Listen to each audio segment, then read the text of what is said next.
need an online video. The obvious choice is going to Fiverr and finding a...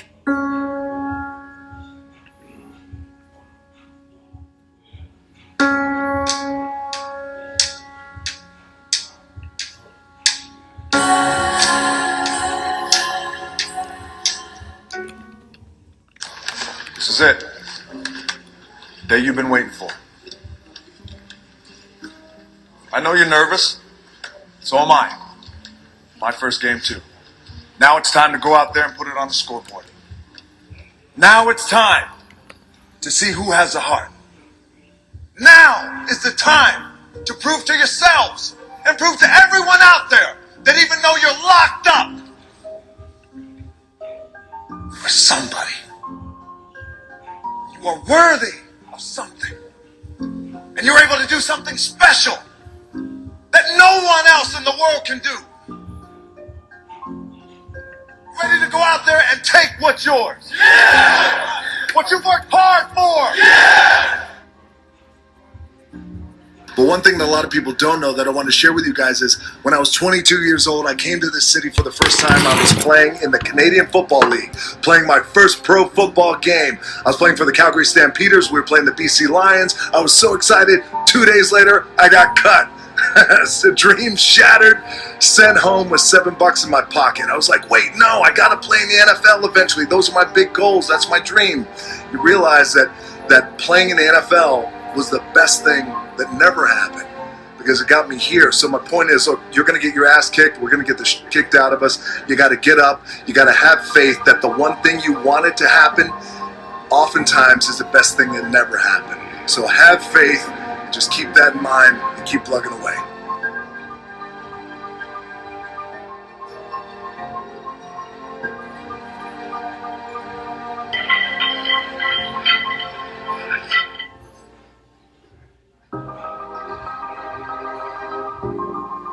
Can't play football forever. I played for 10 years. You can't be in the ring forever. You can't be in the octagon forever. You can't be in the boxing ring forever. Or a football field, but you can always train and get better and push yourself. Just bring it. That's it. Just bring it. I say that in my everyday life in terms of my challenges and things like that.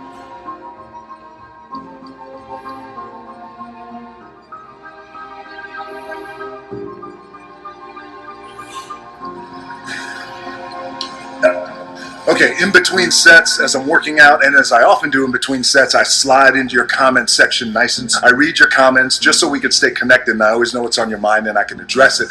So somebody just asked me a cool question, said, DJ, you're on top, where could you possibly go from here? And you always talk about outworking your competition. Who's your competition? It's a great question. Thank you for the compliment, by the way. I'm fortunate enough to be on top, but anytime you reach the top, you always want to make sure that you have the desire to raise the bar and take the brass ring to places it's never been. That's the key with being on top. Just because it's never been done doesn't mean it can't be done. And in terms of competition, great question. Everyone's my competition, but a fundamental key that I've learned over the years is, I'll share it with you, my number one competition is me. It's always you versus you. You got to be the one to get up every morning, be disciplined, put in the consistent daily hard work because that gains success. No coach, no trainer, no mentor, no boss can do it. You versus you.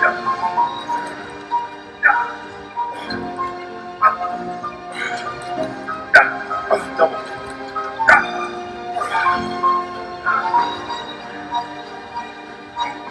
I knew I wanted to be something, and it was important to me to be something. It was important to me that I didn't fail. But by the way, and if I did fail, at least what was also important was a lesson. And I didn't realize that until I got older, because when you're in it, you're in the grind, you don't really recognize those things when you're younger, but I could recognize them now and the importance of them now. And just in terms of the drive and the determination, a lot of it was experience too. Get your ass kicked, get back up, and you put the gloves back on and you swing away.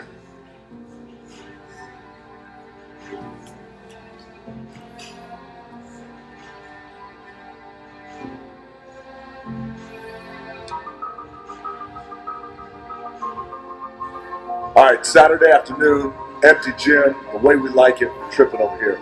It's leg day, which means it's going to be sweaty, painful, and fun.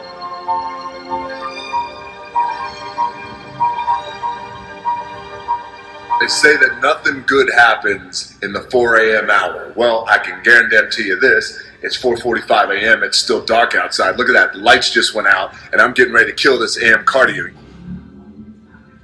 Train twice. I'll get my cardio in at breakfast, and then I'll go hit the weights. Clanging and banging, we call it.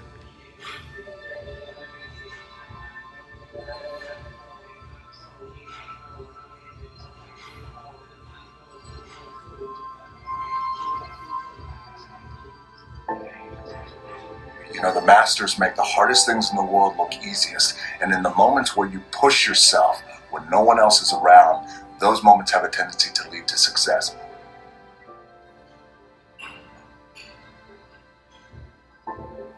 Oftentimes when I see kids and they have been labeled, oh, they're punk kids. True.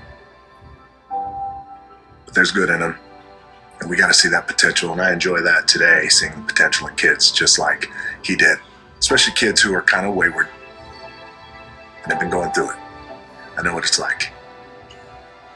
Our most powerful and most important is when we just embrace who we are. It's just believing in yourself and embracing who you were born to be. Whether it's 3 o'clock in the morning, by the way, when we were talking in London, I was getting up at 3 because I had to be on set by 4. So whatever time my call time is, those and directors and our producers, whatever time my call time, so my call time is at 7, then you back your clock up 4 hours, and then that's when I get up and train twice. Just wrap that 4 a.m. cardio. There's no substitute for hard work. Get up super early. Generally, I have this thing where I like beating the sun up, not just in terms of when the sun comes up, I have to get up. Every time my call time is, how do I directors, our producers, my call time is at 7. Then you back your clock up 4 hours, and then that's when I get up and train twice. Things like drama, and you gotta deal with this person. Just wrap that 4 a.m. cardio. There's no substitute for hard work. Get up super early. Generally, I have this thing where I like beating the sun up, not just in terms of when the sun comes up, I have to get up. Every time my call time is, how do I?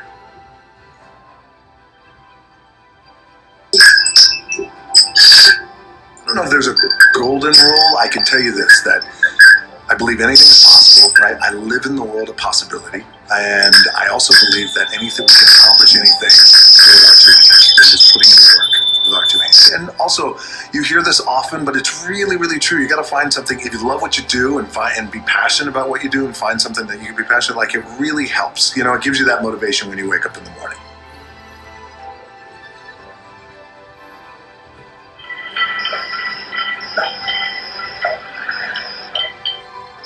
Consistently being told that whatever it is that you want to do, you've got to get after it. You got to get after it. There's no substitute for hard work. Hard work always pays. You know, those type of mantras over time. And be passionate about what you do and find something that you can be passionate like. It really helps. You know, it gives you that motivation when you wake up. You know, what it's like to get beat down, what it's like to get, just in terms of the struggle, what it's like to be evicted out of your apartment, what it's like to have your car repossessed and watch your parents go through that is consistently being told that whatever it is that you want as a kid.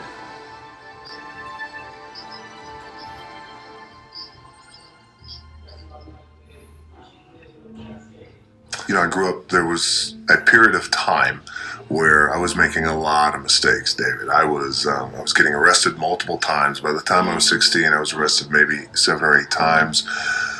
Fighting theft, doing a lot of things that I shouldn't have been doing. I was really lucky that I had a couple of people who, along with my parents, who saw the potential in me even when I didn't see the potential in me. And it wasn't until I got older, had a little bit of luck, a little bit of success, that I started to understand the value and the power of someone giving back. By the time I was 16. Some people call you the best pure athlete in wrestling today. Let's start off with a bit of your history. When you broke in, you were packaged as a part of a wrestling legacy. Your father is Rocky Johnson, or Sweet Ebony Diamond, as Canadian fans know him. Tony Atlas was a family friend, all kinds of family roots. Were you ever concerned that you wouldn't get your chance to prove yourself on your own terms? No, I was never ever concerned about that, because Nor was I ever concerned about trying to fill their shoes because my dad's, they were just too big, my grandfather as well. But at the same time, I always knew that one day, whenever I got the opportunity, I was just going to make it happen. Persistence and hard work.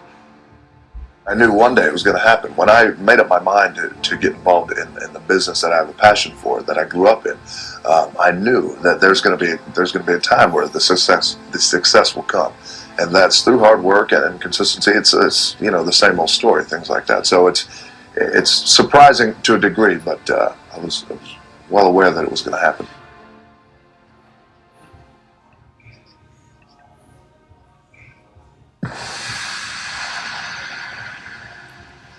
He said, what you see in the light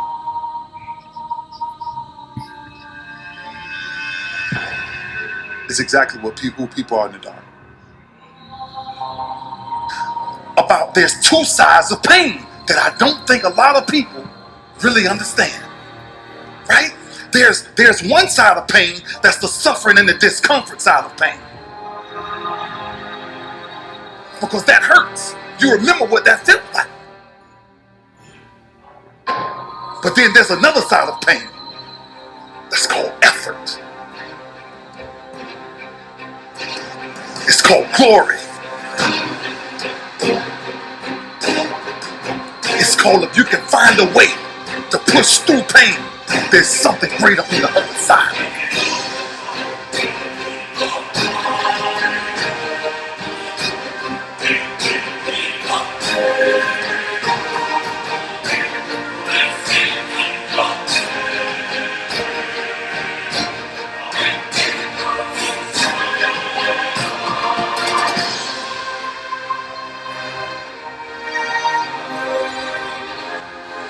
And if you never tap into it, it's because the first time you felt it, you backed off. The first time you felt, that burn. The first time you felt that it's too much. And we rationalize with ourselves to where we automatically stop. And as human beings, failure is not a bad thing. Ask yourself, what's the opportunity from the failure, and get in the game, because when you get to the last hour of your last day, it will not be the failures you regret, it'll be all the risks you didn't take.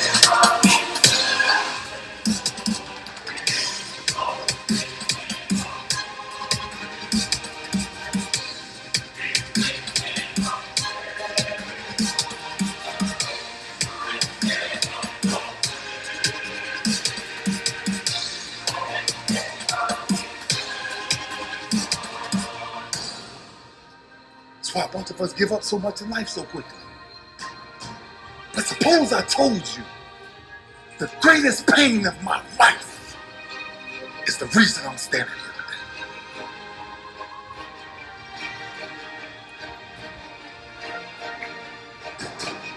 today. You cannot get to the mountaintop without taking a few missteps.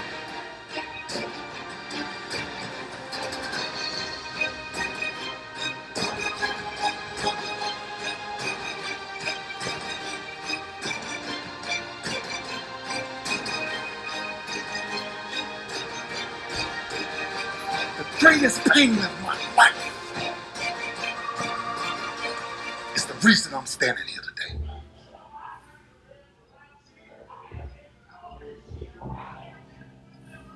And when I fell, I remember laying on the ground. And I said, Lou, ain't nobody out here gonna help you get up. What makes you get up when you fall down? What makes your mentality change? If there's a great situation or there's a bad situation, how do you dictate that based off the level of pain?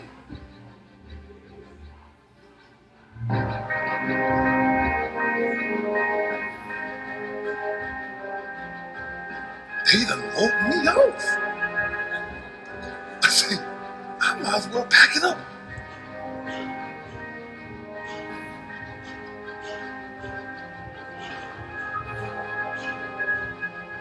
That many people got control over what I do from this point forward, going forward. That many people can tell me.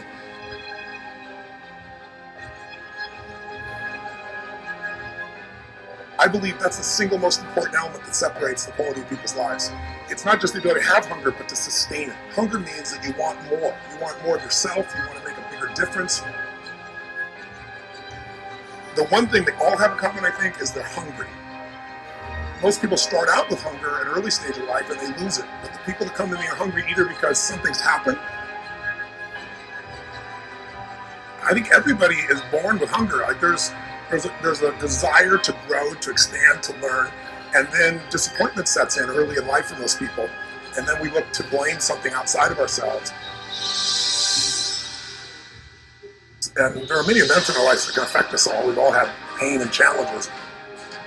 If you can find within yourself the part of you that wants to constantly give something more than yourself, if you can find a mission larger than yourself, then you're more pulled to do something than trying to push yourself.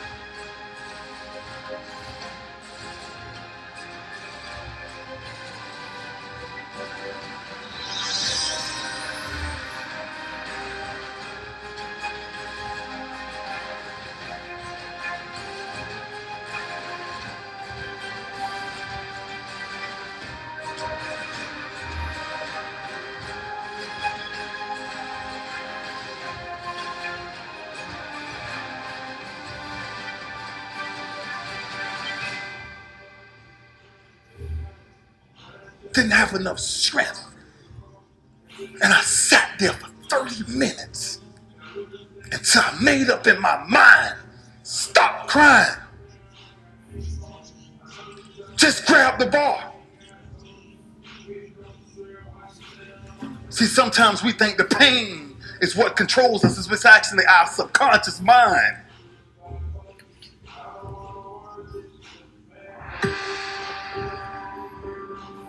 That's what dictates most of our lives.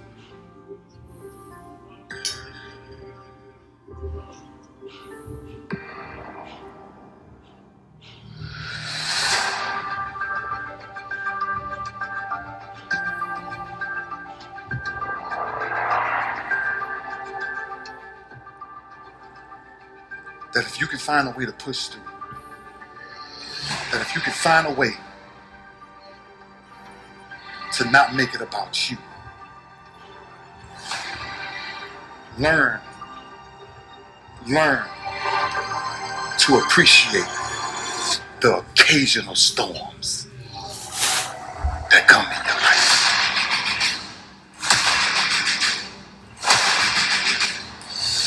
Just learn to appreciate how small they are, the occasional storms that come every day.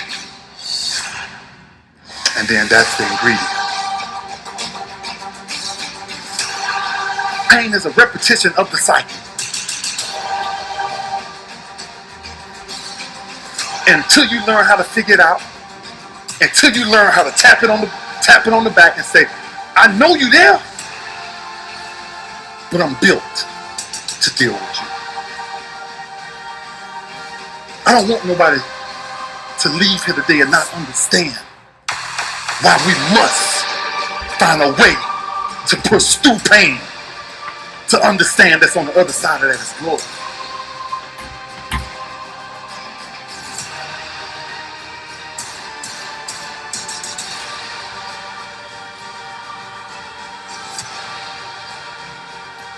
I realized that I turned my greatest pain into my greatest achievement.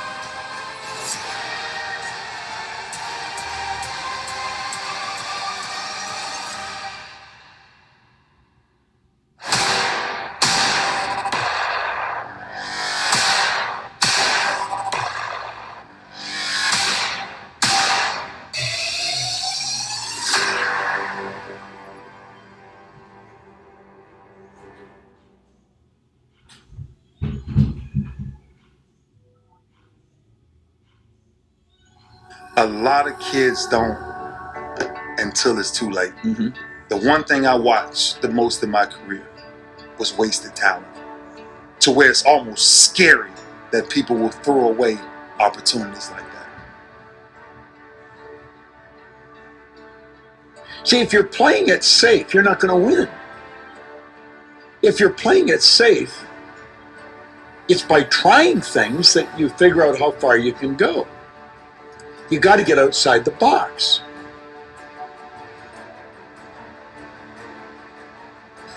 About there's two sides of pain that I don't think a lot of people really understand.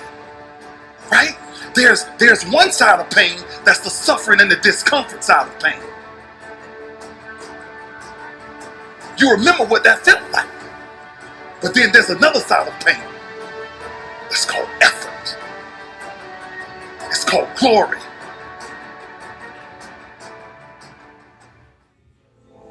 Should people make New Year's resolutions? People should make New Year's resolutions if they're actually watching this video on January 1st. If they're watching it on December 23rd, they should make December 23rd resolutions. Waiting miraculously to when the calendar flips to start making your life better is silly at best and pisses me off at worst. And so whenever you're watching this, because it lives on the internet, and thus that means you could watch this on June 17th, make a resolution every day of your life because you only get one at bat. The reason people struggle with having a New Year's resolution and sticking to it is because it was a tactic to do a New Year's resolution. Hence why my first answer was right, which is when you actually decide to make a change in your life, whether about weight or job or going out with somebody or relationships, that's when you actually pull it off. It's religion, not tactics.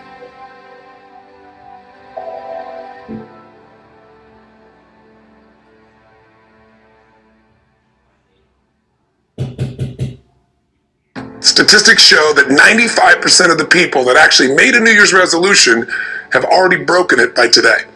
And that's if you even made a resolution. I mean, think about it. Most people don't even make a resolution anymore. Why? Because they've made them from years and years and years, and they know they're not going to follow through. So after a while, who wants to disappoint yourself? Who wants to be upset with yourself? Why even bother to set a new standard for this year? You know it's going to be the same as last year.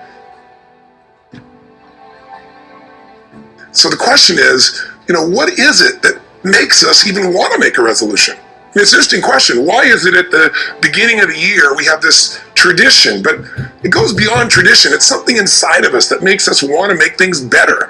And I think part of it is the calendar gives us this idea that we can have a fresh start, that we can start from fresh and have this great victory. Let's use the calendar to serve you today. Let's just see, what does it really take to make this thing happen? Because there's no denying that inside of you, the only thing that's going to make you happy in the year ahead and the decades ahead is going to be having you have an experience where on a regular basis, you feel like your life is making progress. So the secret to real happiness is progress. Progress equals happiness. And if we can make progress on a regular basis, we feel alive. And that's why at the beginning of the year, we get this thing like, okay, I can have this fresh start. I can really do what my soul desires. I can expand. I can grow. I can improve. I can change. Or maybe better than change, I can progress. So if you want to make real progress, then you really got to look at your life in a different way. You got to say, I got to take control of this process and not just hope it's going to work out like people do who make a resolution. Because really, isn't that what they're really doing at the beginning of the year? They're saying, well, here's my resolutions for the year, and they really basically tell you their wishes. It's their wish list. It's what they hope it all comes together. And then they call it a resolution, but they don't know what a resolution is. When you resolve something, to have a resolution is to resolve it. When you've resolved, this is how it's going to be. That's when you cut off any possibility except the thing you've committed to. Make a resolution every day of your life because you only get one at bat.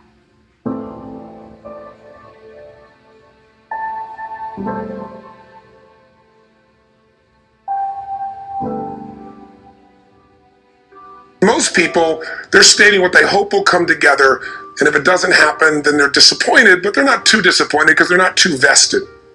What does it take to successfully create a lasting change in your life? To not only have a New Year's resolution you follow through on, but really have a lasting change? Well, the first step for lasting change is very much like making a New Year's resolution. Fundamentally, it's the same. The first step is you got to have a vision for what it is you really, truly want. I mean, what are most people's New Year's resolutions? I'm going to stop eating sugar. I'm going to stop smoking. I'm going to lose 10 pounds. Problem with that is it's not very inspiring for most people. It's not telling you what you're going to get. It's only what you're not going to do. And it's kind of hard to have you move forward with that. A vision is about what you're here to create. A vision that really works is one that excites you. If you say, well, my resolution, my goal, my outcome for this month, this week, this year is to lose X number of pounds, that's okay, but it's not very compelling. It has to be a compelling vision. It's got to have something that has the power to pull you, not something you have to push yourself to do. Those are two different kinds of motivation. Push requires willpower, and willpower never lasts. What will last is pull. Having something so exciting, so attractive, something you desire so much that you have a hard time going to sleep at night, and you get so up early in the morning to a rocket and take it to the next level. That's what you're looking to create. And that isn't easy to get. And the bottom line of our follow-through comes down to our emotional intensity. You got to have strong enough reasons that you're going to follow through when the going gets tough. They don't have strong enough reasons to push themselves through what's going to be necessary to get that dream, to get that goal, when the inevitable challenges come up, when you're starving, hungry, and you're trying to go on a diet, right? When you got no time and you're stressed out and you haven't worked out still, and that's what you're supposed to do. When the economy gets tight and what you thought you were going to do doesn't work, and so you give up on the goal instead of finding another way to get there. You don't let the fear take you over if you've got strong enough reasons. Reasons come first, answers come second. If you get a compelling vision and you got strong enough reasons that will push you through the tough times, you're going to do things other people don't do. Instead of collapsing, even if you get off target, you won't go, oh, I blew it. You'll get right back on target, make the change, make things happen. We do our best when our destinations are beyond the measurement, when our reach continually exceeds our grasp, and when we have immortal finish lines. And when we do this, the race is never over. The journey has no port. The adventure never ends because we are always on the way. So do this, and let somebody else come up and tap you on the shoulder and say, hey, you scored. Let them run up and tap you on the shoulder and say, man, you won. Let them come tell you, you can go home now. Let them say, I love you too. Let them say, thank you. Take the lid off the man-made roofs that we put above ourselves and always play like an underdog.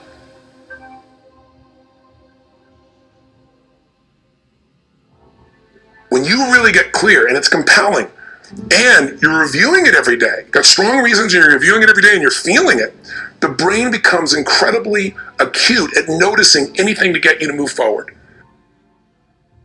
You know, what do people do with a New Year's resolution? They come up with something they kind of want. It's not a compelling vision.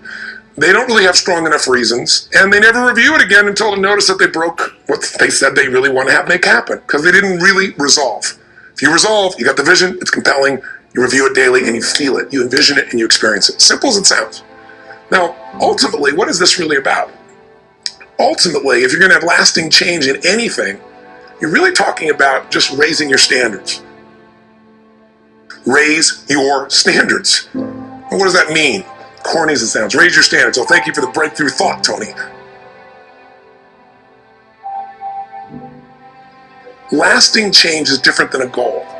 You don't always get your goals, but you always get your standards. But when you decide something is a must for you, an absolute must, when you cut off any possible, you say, I'm going to find the way or I'm going to make the way. Human beings, when they resolve things, when they make a real resolution inside themselves, which is they raise the standard, they make it a must, they find the way.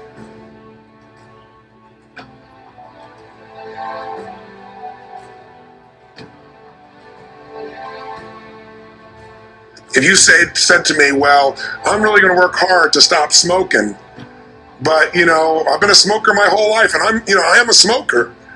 I know your days are numbered. You're going to be back smoking cigarettes again, because we all act consistent with who we believe we are.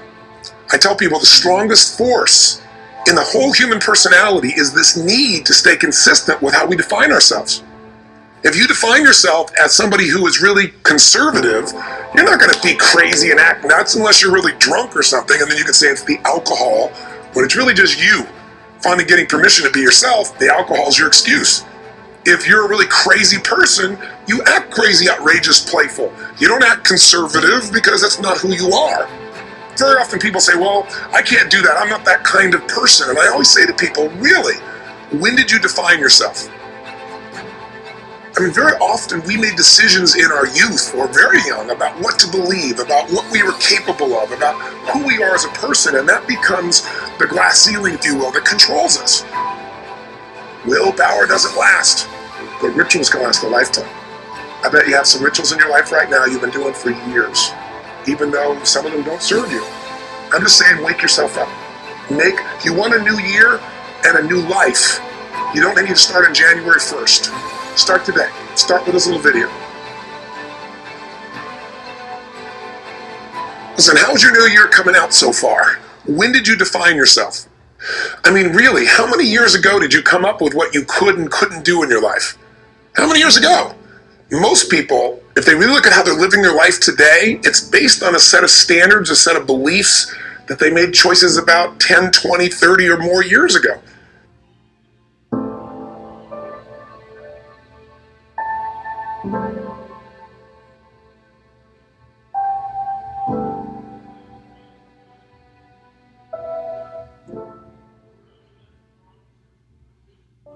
I think so many people are keyboard activists, right? Everybody's good at sending a tweet about how the world should be, and nobody's doing anything about it, and that is just very much human nature.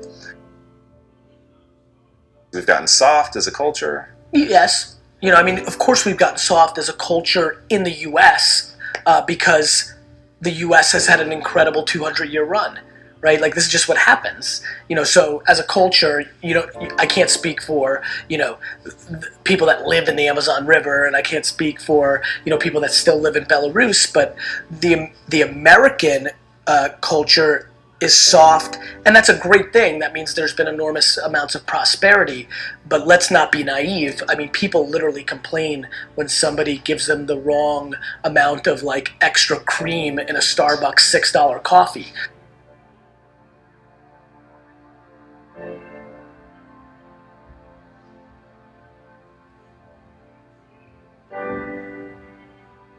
My lack of interest in complaining is so high, and when I watch what people complain about, it breaks my heart because they completely lack perspective. And I genuinely believe my happiness and optimism comes from my perspective. Even in political unrest times like right now, a lot of people are very bent out of shape, but the reality is that it's just never been better to be a human being. That's just the truth. That's just data. That's reality. And yeah, I mean, it's just a very fun time to be alive.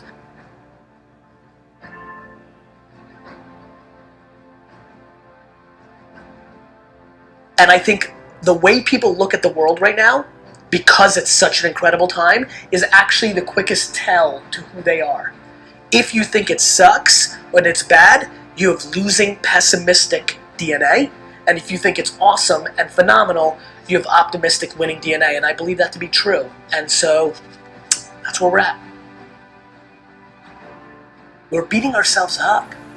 Like, everybody sucks at something, right? Like, we all have shortcomings and we all have strengths. And for me, it's like, why don't we just audit that?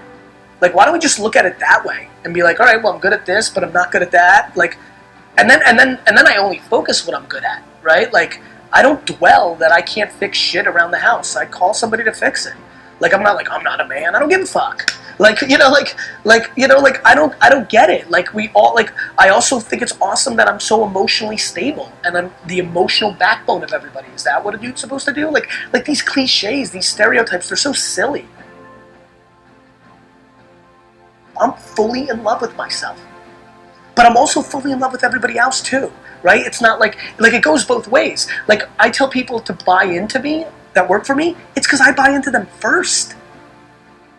Like, I don't need anybody to gain trust with me. It's there. Like, I believe that the human race is so grossly underrated. We are good. Of course we have some bad. There's fucking 7 billion of us. But, like, when you look at our net score, it's bonkers shit. Like, do you know how much damage we can be doing to each other on an hourly basis? And we don't? Like, we're still here. Like, we won. We're the alpha being. And we've figured out how to stay together. This is insane when you think about it. And yet everybody wants to dwell on, like, somebody said something mean.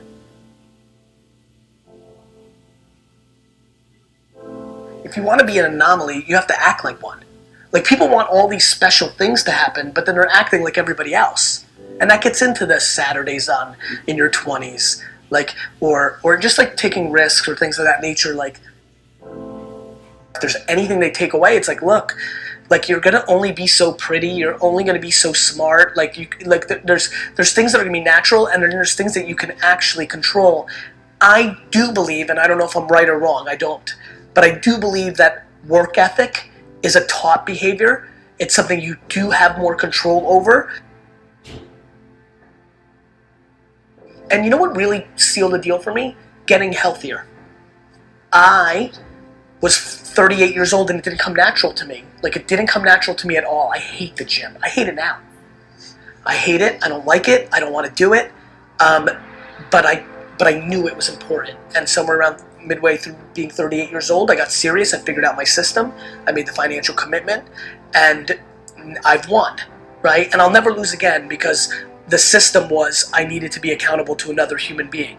So it was about Mike and now Jordan, whoever else is my trainer. I'm doing it almost weirdly more to not let them down. I feel like there's a shift that can make people work harder. The big one that I push is you're gonna die. Like if you're like, to me, life is broken down into complaining and not. So if you're not complaining, well, then I have no advice for you. I'm pumped. Like, you did it. Like I have friends who make $42,000 a year, work 9 to 4, kind of, with an hour and a half lunch and 45 minutes of YouTube and 10 minutes of bullshitting and an hour of complete waste of time in a meeting. So they're kind of working like 6, hours a week, right? But they're pumped. And they text me, these are high school friends, and they'll text me like how happy they are to be the coach of their kids' baseball team. And like, that's amazing. Like, that seems very obvious to me. That's right. You know what's super weird? I'm actually weirdly envious. It sounds cool, like, in theory, right? Grass is always greener, right? Like, far less pressure, like all that time with my kids, oof, that would be cool. Like, there's just like all these things that I can justify. So to me, but I have friends who have $100 million in the bank because of Facebook's IPO, who complain, who are still hungry, who want to do even more, who will complain to me because they know I work a lot about no work-life balance and they don't get to spend enough time with their family. And I'm like, you have $100 million. Like, you could stay home. Like, you're in control. Like, don't complain about it. You've made that choice. Don't bullshit me. Like, you want to spend more time with your family? Spend more time with your family. I'm trying to be very careful about what I'm saying versus what I'm doing, because that's how you get exposed. And I don't mean like people calling you out and being like, you suck. I mean to yourself. I don't want to be exposed by myself. It's looking yourself in the mirror and saying, like, am I doing this right? So to me, there's so many people that are talking shit about how big of an entrepreneur they're going to be and how much they're going to achieve, and they don't work on weekends. I worked every Saturday of my 20s. And I talk to 20-year-old entrepreneurs every single day. Lately, I've been saying to them, this Saturday, you're going to have more time off than I've had in my entire 20s on a Saturday. So, like, before you tell me how you're going to be bigger than me, start thinking about what you're actually doing.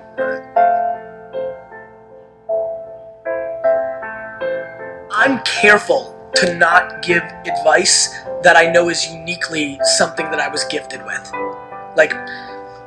How do I tell you that, oh, here's how it actually works, and it almost started happening, it didn't happen. I actually get goosebumps. Real heavy goosebumps when I hear something that I know feels right. What's the advice there? Hey, Johnny, start getting goosebumps. There's certain things that I can't talk about because I know they're not practical. They're intuitive to me.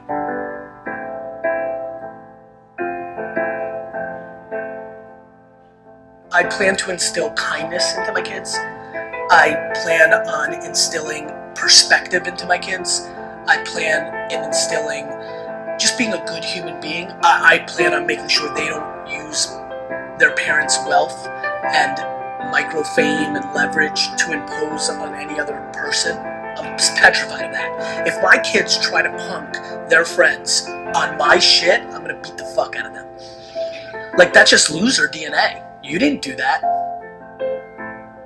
Right? I'm not obsessed with tactics. I'm obsessed with religion. So I have a lot of wealthy friends at this point who think it's smart for them to sit first class, but the kids in coach. It's a tactic. They send their kids to Africa to build a school for a week. It's a tactic. It's like my friends that love the environment. The number 2 sector in the world that is hurting the environment is the fashion industry. When you run the math of what's doing bad to the earth, it's the number 2 industry behind gas. I don't even want to say it because I'm not sure if it's gas and oil. The number 2 industry, this I know for a fact, is the fashion industry. So all my fancy friends who love the environment, are they willing to give up their fucking Louis bags? Let's see, right? So like I think people talk shit. So you let them sit coach and you went first class, but you went to, Hawaii and ate at all the best like you can't pick and choose. To me it's binary. So I don't want to be a hypocrite. So my big thing is like, look, you need to be kind. Like mean is just non-negotiable in our family, right? And then you just need to not be full of shit. If you want to look at daddy's mountain and you want to say what I did to my dad's, and that was a big mountain for an immigrant, like, wow, dad did it, right? If you want to say, I'm going to climb that and I'm going to climb bigger, awesome. Like, I'm pumped. I'm weirdly not cheering for you because I'm just a weirdly competitive dude. This is actually something I'm not proud of. I'm comfortable saying this, and I believe this is a flaw, but I don't want my kids to beat me. I don't. Like, I hate saying it. I know this is where I get in trouble. People will take one little clip from one video interview and they're like, you're bad. It's just my truth. I don't want to bullshit you guys. Like, I'm that competitive.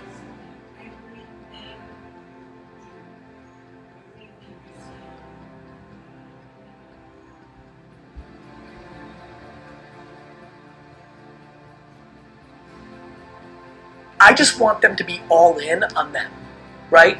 Like, I don't need them to be an entrepreneur. I don't need them to make me proud. They don't need to go to Harvard. They don't need to do shit. They need to be themselves, all in, and they need to be kind, and I'm good.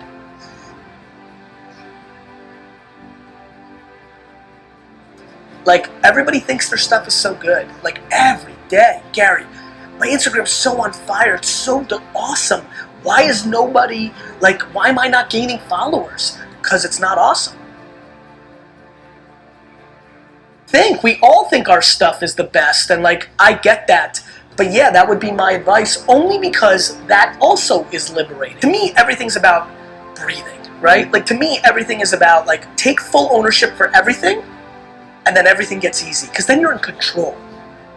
And then learn how to love to lose. I think that's how entrepreneurship, that's how life is. We all have losses. And so I like losses. I love adversity. I like the climb. I like the chip on my shoulder. I like when people are like, oh, I knew it. He's not that good. That is like I'm even weirdly scared as I continue to ascend and I'm getting popular and what do you say, the marketing leading, like people start putting these words in front of my name. I'm like, am I going to sabotage myself to like recorrect this? Like, I like adversity. So yeah, all on me. I enjoy losses. Now all of a sudden, like what? You become completely invincible. I feel invincible. I really genuinely, outside of the health of myself and 20 people, feel 100% invincible as a person. I know what my intent is. I want to do good at nobody else's expense. I'm far from perfect. We all are. And so just easy. It feels very light to live life. I'm just in a good mood. Home, and I think modern day parents and most parents do not do that.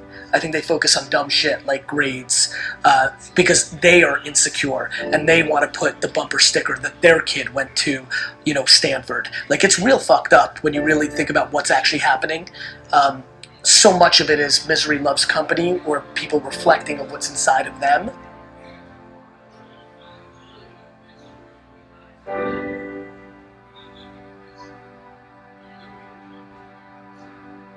Is the impact that you want to have on the world? Same thing that attracts so many of millions of people to people that are selling bullshit, those same people are attracted to me. And what I want to do is suffocate out all those other people and become the alpha of that entire world of people that are hoping and are desperate to look at me. And what I want to do is inspire two 14-year-old girls in Kansas City right now to build a $1 billion company on having a bunch of employees hugging each other in the halls. I think that Steve Jobs came along, became an icon, but the sad part of that narrative was he did not treat his employees well. He became an icon, and the narrative became he got the most out of people by being a jerk, and that became romanticized. And a lot of people in Silicon Valley today run companies where they're mean because they think that's the right thing to do because they put Steve Jobs on a pedestal. I want my pedestal moment. I want to become that big. And what I want to come from that is that kids that aren't even born today think that they can build a $5 billion company and be a great guy or a great gal. I want to build the biggest building in town ever by just building the biggest building in town, while I think most people try to tear down everybody else's building. So I think positivity and good is practical advice to building an empire, and I want to be the poster child of the person that built the biggest, baddest empire and did it by being a good dude along the way. And not everybody's going to be happy about everything I did, but if it's 97% of people talking good behind your back, that's a real legacy. And I want to do it in a pop culture way. I'm going to do it anyway. People have done that before. Just so you know, there's plenty of people. Warren Buffett's a really good dude. Like, there's plenty of people that have done that. There's a difference. I want to do it, and I want to be a rock star, right? Like, and that's where you influence people. Like, you know, like, I want to do it, but I also want to be the most popular. And so then that person's like, oh, I want to be him, so I guess I'll be nice. Like, I want to literally take people who have DNA that's kind of nice and make them more nice because they think that's how I became big. So I basically want to trick the business world into becoming kinder.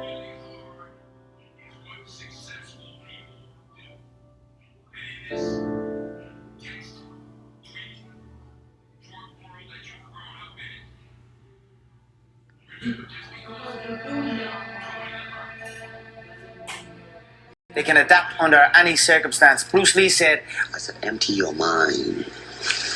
Be formless, shapeless, like water.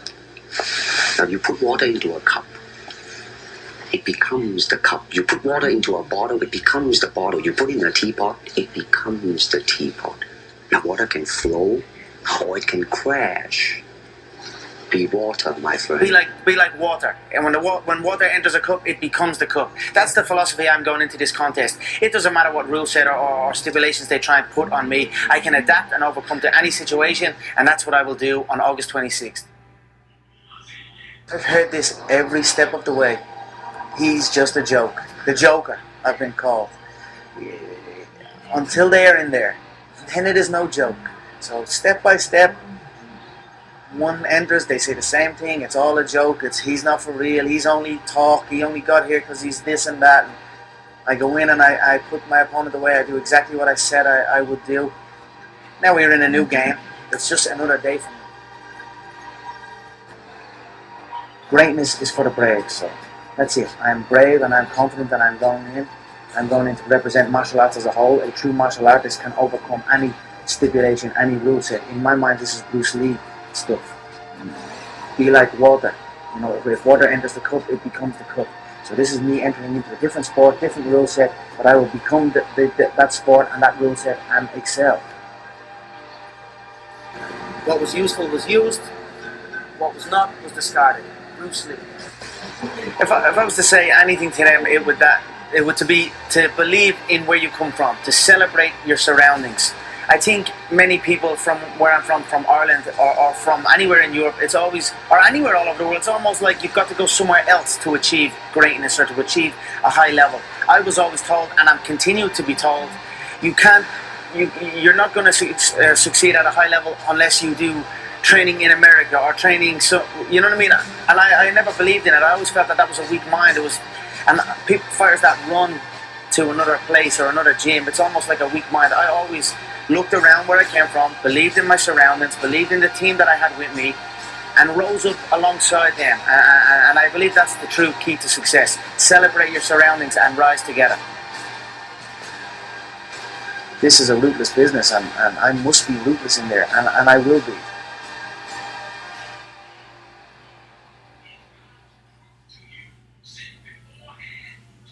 said 4, but that's me being humble. I don't believe he will even exit the first round, but I'm trying to be humble here.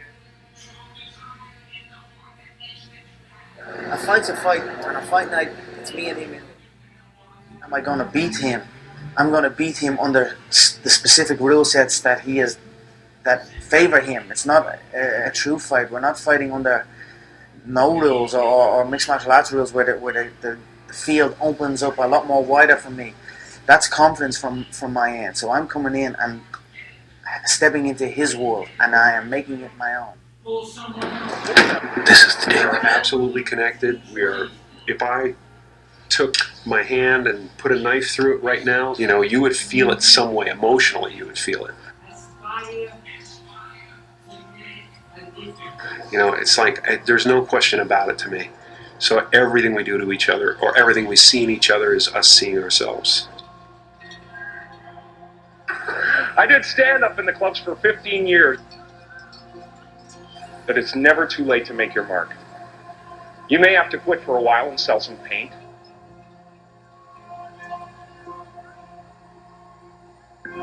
But you don't have to give up your dream. For me, it was so much fun to me to sit in my room and make faces and talk to myself in different voices.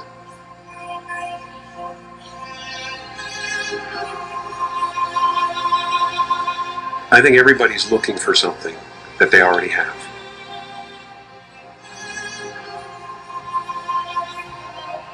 I mean, I got a lot of support from my parents. That's the one thing that I always appreciated, is that they didn't tell me I was being stupid. They told me I was being funny. Mm-hmm. That was the difference.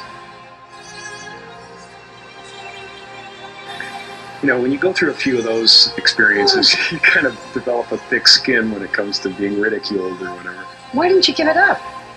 I couldn't. I mean, I don't have a trade.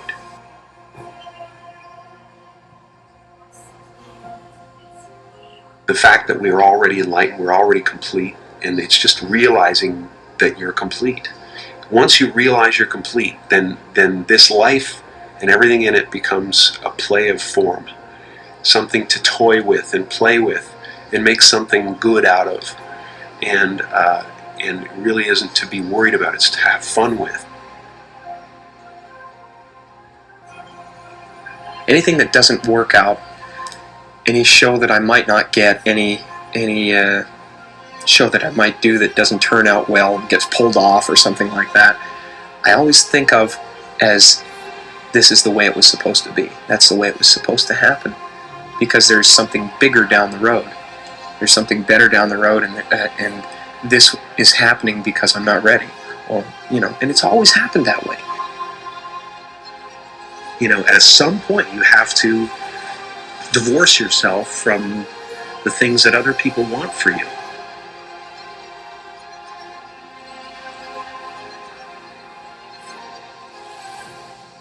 True thing that we believe walking through our lives: I'm not worthy, I'm not lovable, I'm gonna fail. Whatever your basic mistaken belief about yourself is, you form a personality around. You know, it's the grain of sand in the oyster. So I form characters that way a lot of times. I'll ask myself, what's the speck of sand? Luckily, I got fame and I got wealth so that I could scratch it off the list of things that would fulfill me.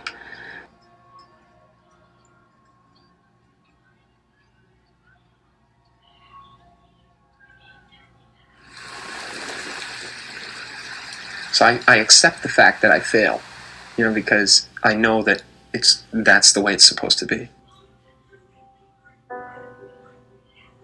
I was born in Newmarket, Ontario, Canada. As you entered your teens, your life changed radically. Mm-hmm. My father lost his job when he was 51. I was about 12. And that was really the traumatic, wow, kick in the guts. You said we went from lower middle class to complete poverty. Mm-hmm. Yeah, we lived in a van.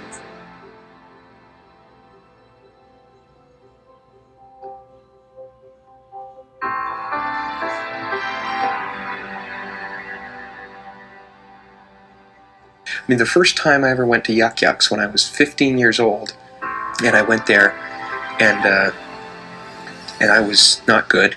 I was all right. I went down there with Dad and got up on stage, and I didn't go back for 2 years. And then my father said when I was 17, I started doing little shows here and there again. And he said, why don't you go back to Yuck Yucks? I said, no way. I don't want to go back there. And he said, you know, you should get over it.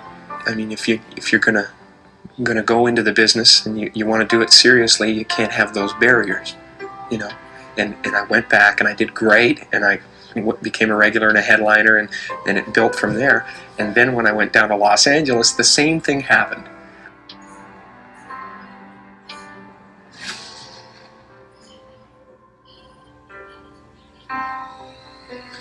Did you write yourself a check? Yeah, I made my check, which was just basically, you know, $10 million to Jim Carrey for acting services rendered, dated Thanksgiving 1995. I gave myself 5 years, one of the most successful working actors, to be given the best material and the best scripts and things that people would never expect in a million years that I could do. I put the check in my father's pocket in his casket because it was his dream too, and he followed me the whole time, and it was kind of the completion of that. He saw the mask, he saw what was happening to me, and